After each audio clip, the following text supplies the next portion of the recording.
Kuyenzeka kwesinye isikhathi u- ubone engathi isikhathi sezinto ozicelayo asikakafiki kanti inkinga isekutheni inhliziyo yakho ayikho msulwa.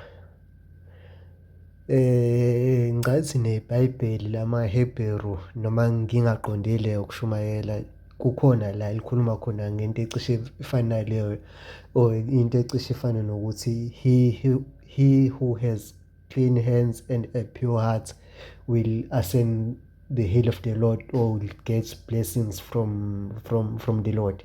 Into ecishe ibe kanjalo. Le nto yokuba nenhliziyo emsulwa iyenza kube sengathi isikhathi sakho asikakafiki. Uba kanjani nenhliziyo engekho msulwa or yini inhliziyo emsulwa? Kunalento le yokuthi umuntu ecele into, mhlampe ecele umsebenzi mese ezothi ngifuna ukubakhombisa uma sengisebenza ukuthi mina ngubani, or ekhaya ngifuna uma sengisebenza bezwe ngami noma ngifuna ukubagcwalisela uma sekunemali. Leyo nto leyo awuyiceli ngenhliziyo emsulwa kodwa uyicela ngoba unezinhloso ney'njongo ey'seceleni. Kahle kahle hhayi ngoba usuke ucela umsebenzi, usuke ufuna into ezokwenza ugcwalisele labo ofuna ukubagcwalisela.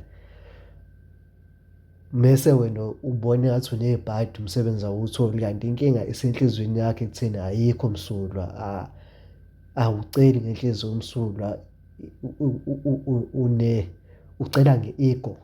Iy'celo zakho ziphushwa i-ego yakho, awuceli ngoba nakhu ufuna lezo zinto, awuceli ngoba nakhu ufuna iy'busiso zamdali kodwa uphushwa i-ego yokuthi wena kunenye i-ajenda ofuna ukuyiphusha, ufuna ukuba ubukeke engathi ungcono kunabanye abantu, ufuna kube khona abantu abazokhuzama kuwena uma usunalezo zinto.